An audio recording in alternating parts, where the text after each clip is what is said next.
Wipe yourself off, man. You dead.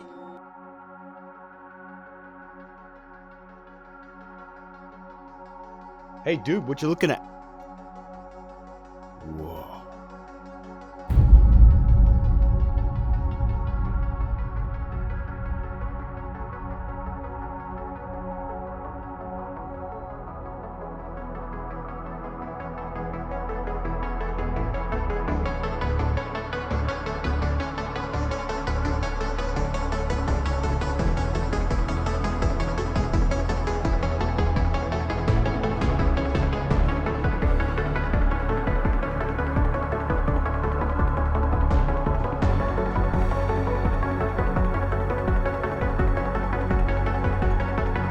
Hey guys, welcome to Film Learnin, the show dedicated to learning some filmmaking and learning good. And today on the show, we're getting a little bloody as we venture back to Stranger Things and Eleven's bleeding nose effect. Now, believe it or not, guys, this is actually a combination of practical and digital effects.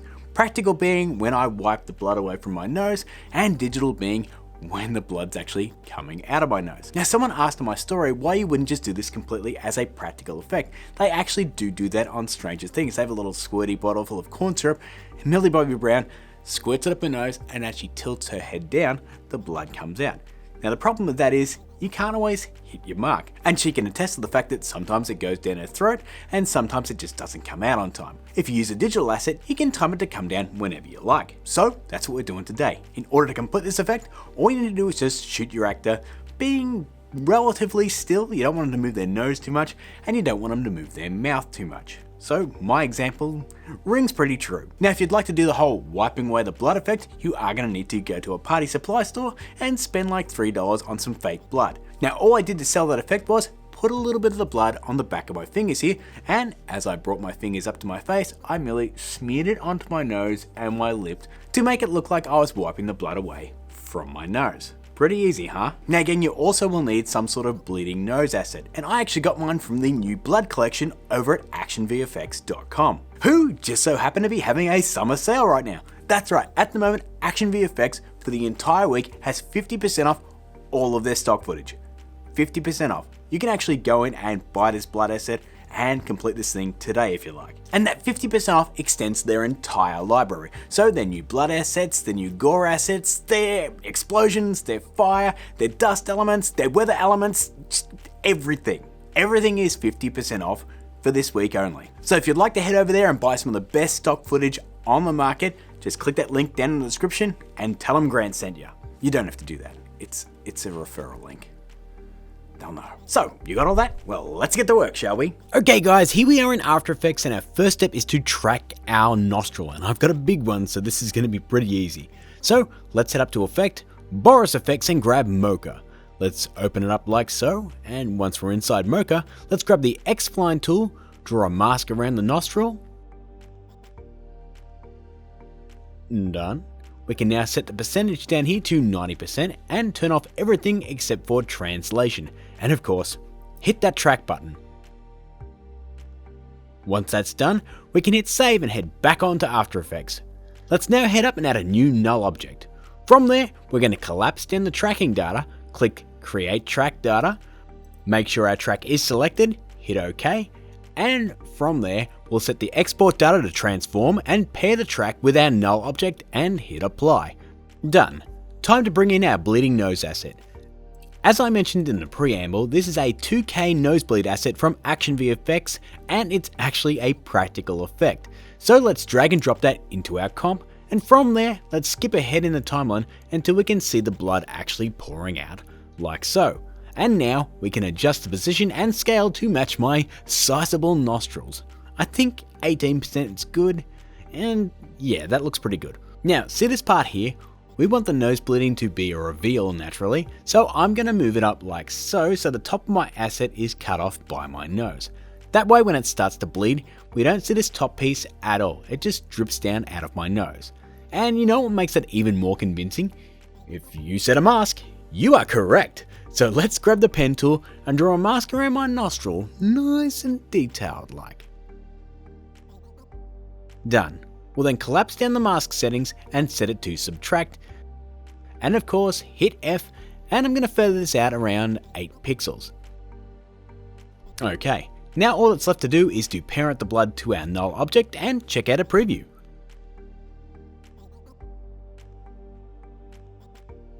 Not bad, we have it coming out of my nose, but let's just blend it into the shot a bit more. Firstly, blood is never 100% solid, so let's hit T to bring up the opacity and we're just going to bring that down to 85%.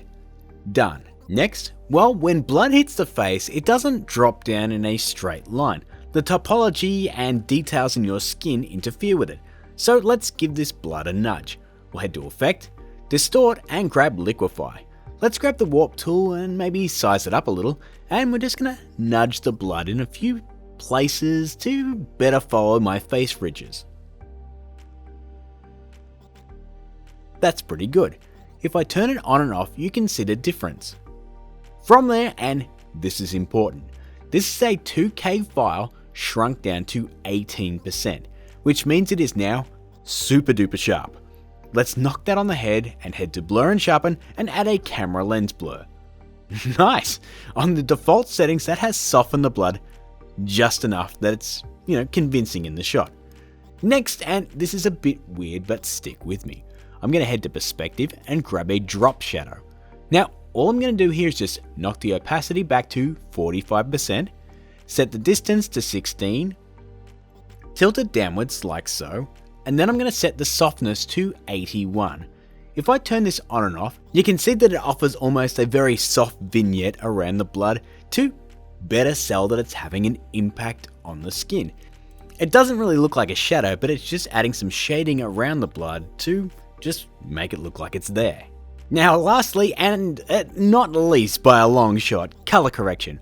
We want the blood to look like it's in the shot, otherwise it just stands out like proverbial dog's balls. So I'm going to grab Red Giant's Magic Bullet. Now feel free to use whatever color correction software you want, that's my jam. I'm just going to do some slight adjustments here, remove a little shadow, lower the exposure a touch, and maybe the highlights down a little bit as well. If I turn that on and off, you can see it's subtle, but it also helps a great deal to sell it in the shot. Now, didn't I say lastly? I did.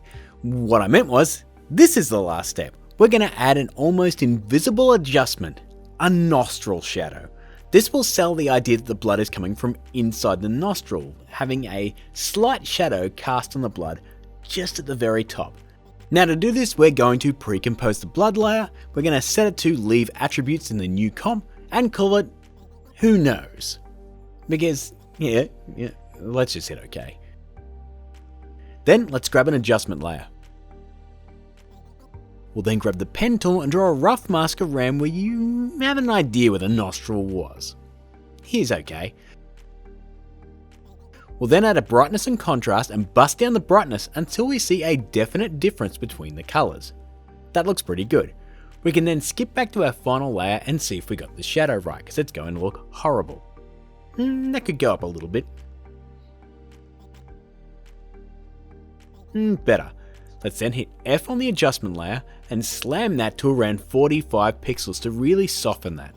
If we check out a preview, our blood flows from the nose, follows the curve of my face, and all is right with the world. Now the question becomes, how do you make the switch between the blood footage and the blood that's smeared on my face? It's actually pretty dang easy. All you need to do is rotate your hand in Mocha, like so. You can see I've got it tracked here. Then I'm going to duplicate our footage, place it above my blood layer, apply the matte just like this, and you can now see that my hand goes up to my face with the fake blood on my fingers, and as I cover my nostrils and the blood trail, the Action VFX blood clip ends here on the timeline, and I transition to a fully live action shot. And that, my friends, is another effect. Done! Add up all those steps and you get something like this.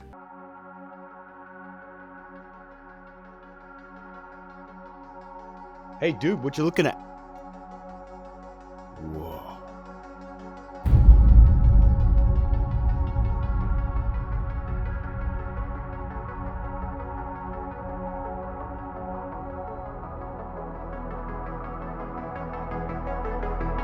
So guys, that is my take on the bleeding nose effect from Stranger Things. As you can see, it's really not that hard to set up. You track a nostril, you stick the blood under there, you do a little bit of blending, and you're all done, and it looks really cool. Once again guys, a big thank you to Action VFX for supplying the footage. Their summer sale is on from the 25th till the 31st, so click that link and grab some really cool stuff while you can. It's a big discount. Now if you did enjoy this video guys, please smash that like button, I really do appreciate it, and it does help out quite a lot. And if you are new here, hit that subscribe button below and turn that notification bell on so you don't miss a single Film Learnin episode.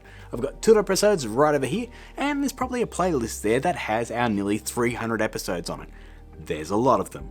I've also got on my social media here if you want to see behind the scenes and just stuff that spews out of my head. It's right there. Our Patreon link is there if you want to help support us, or you can support us with a membership directly on YouTube by clicking that join button below. But until I see you again guys, keep learning.